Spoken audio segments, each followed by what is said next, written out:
Bonjour! La capsule suivante traitera des caractéristiques du pronom. Tu retrouveras l'information à partir de la page 49 de ta nouvelle grammaire. Le pronom remplace souvent des mots dans un texte. On va donc retenir que le pronom remplace des mots. C'est donc son utilité première que tu dois retenir. Il remplace des mots. Ensuite, ce qu'on va découvrir, c'est que le pronom a trois caractéristiques principales. La première caractéristique, c'est que le pronom appartient à une classe de mots variable. C'est-à-dire que sa forme peut changer selon la personne, le genre et le nombre. Si tu remarques bien, c'est la première classe de mots que l'on voit où le mot varie selon la personne. Donc, tu sais bien que le genre et le nombre, ce sont le masculin ou le féminin et le singulier ou le pluriel, mais je te rappelle que la personne correspond plutôt aux personnes que tu peux utiliser, par exemple, lorsque tu fais de la conjugaison à la première, deuxième et troisième personne. Ensuite de ça, tu vas devoir retenir la deuxième caractéristique. Donc, on a vu la première caractéristique, c'est un mot variable.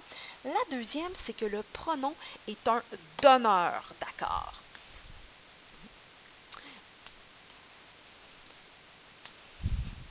Le pronom, lorsqu'il est en position sujet, donne sa personne et son nombre au verbe.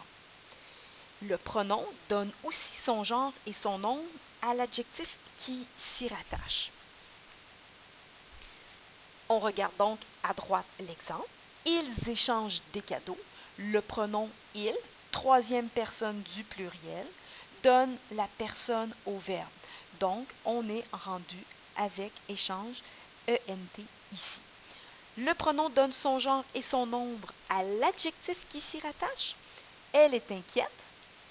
Le pronom elle est féminin singulier. On va donc écrire inquiète au féminin singulier. Ce tableau est important. Je souhaite que tu le mémorises et que tu l'apprennes par cœur. En ce qui concerne la dernière règle, on va la voir davantage lorsqu'on travaillera les participes passés. La troisième caractéristique que je veux que tu mémorises, en fait, ce que je vais faire, c'est que je vais jumeler la troisième et la quatrième caractéristique ensemble, puis on va la modifier un petit peu. Alors, suis bien ce que je vais faire. Ce qu'on apprend ici, c'est que le pronom permet de reprendre des éléments du texte sans les répéter. L'élément qui est repris par le pronom est appelé l'antécédent. C'est donc cet antécédent qui permet de savoir ce que désigne le pronom. Le terme antécédent, c'est un mot que je veux que tu connaisses par cœur. J'ai besoin que tu te souviennes ce que ce mot-là veut dire. On va l'utiliser très très souvent cette année. Dans la phrase suivante, le chef de la ville a souhaité la bienvenue aux visiteurs. Il leur a donné des présents. On a utilisé le pronom il pour ne pas répéter le chef de la ville. L'antécédent du pronom il est donc le chef de la ville. Le chef de la ville leur a donné des présents. Leur est un pronom de reprise. Il reprend aux visiteurs. L'antécédent du pronom est donc aux visiteurs.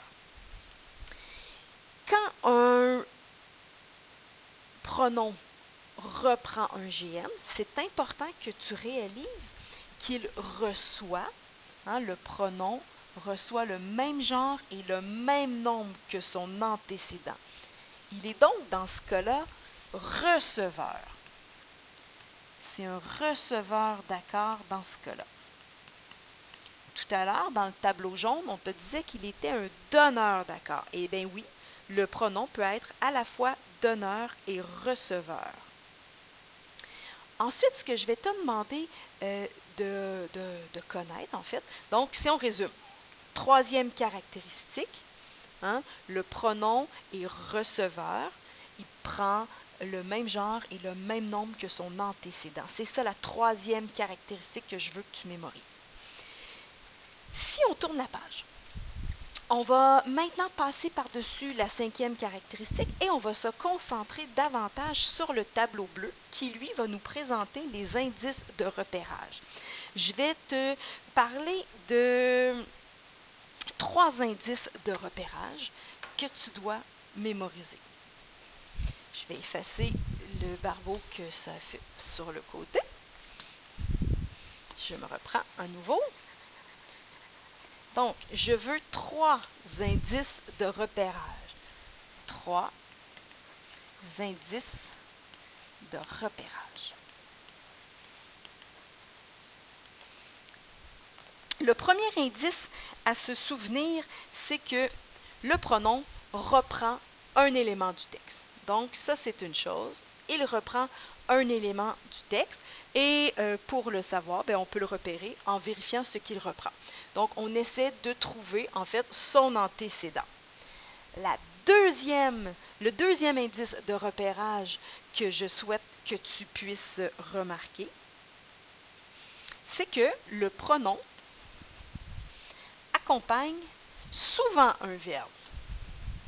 Le pronom accompagne souvent un verbe. Donc, ce qu'on sait, premier indice, le pronom reprend un élément du texte. On peut le prouver en cherchant son antécédent. Deuxième indice, le pronom accompagne souvent un verbe. Et ensuite de ça, ce que tu dois également savoir, c'est que certains pronoms n'ont pas d'antécédent.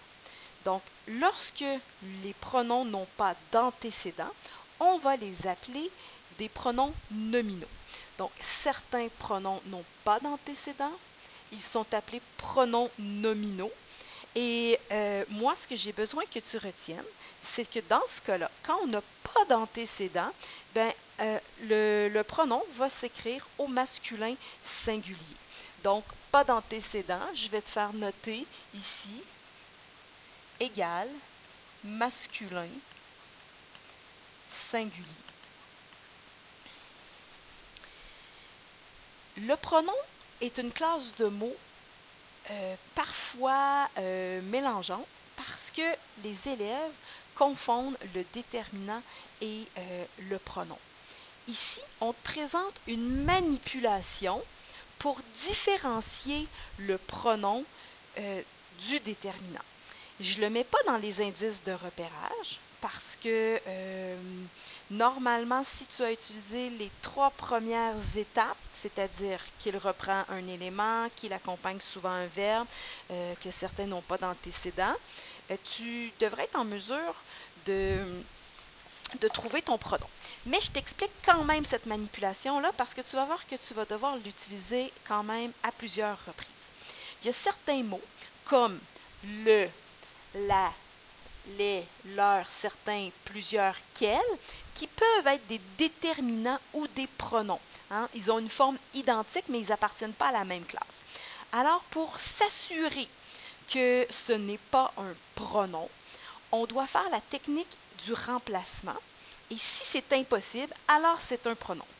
Donc, retiens, si le remplacement est impossible, il s'agit alors d'un pronom.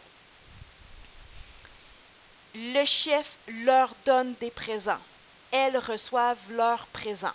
On voit que le mot leur, ici, peut appartenir à la classe du déterminant ou du pronom. Pour s'assurer que je suis bel et bien avec un pronom, je vais tenter le remplacement par un de ces mots-là ici. Si c'est impossible, je suis donc certaine que je suis en présence d'un pronom. J'essaie. Le chef, je remplace par un autre déterminant. Le chef, une donne des présents. C'est impossible de faire cette manipulation-là. Je suis donc certaine que le leur ici est bien un pronom. Dans le deuxième cas, elles reçoivent leurs présents. Elles reçoivent des présents. Je peux remplacer par un déterminant. Dans ce cas-ci, le leur était déterminant. C'est pour ça que ça fonctionnait. Maintenant, ce que j'aimerais te montrer à la page 52, c'est qu'il existe deux formes de pronoms, des pronoms simples et puis des pronoms complexes, donc formés de plusieurs mots. Et je termine en te présentant les 7 catégories de pronoms que je veux que tu mémorises. Les 7 catégories. Et ça, c'est à apprendre par cœur. Il y a le pronom personnel, le pronom démonstratif, possessif, indéfini, pronom numéral, pronom interrogatif et le pronom relatif. Je vais t'expliquer davantage ces différentes catégories de pronoms en classe. Si tu veux prendre de l'avance, tu peux par contre lire les pages suivantes. Maintenant, dans ton carnet lyrique, ce que je vais te demander de faire, c'est d'écrire les 7 catégories de pronoms et d'indiquer pour chacune des catégories des exemples. Je te suggère d'utiliser le tableau récapitulatif de la page 63. Bon travail!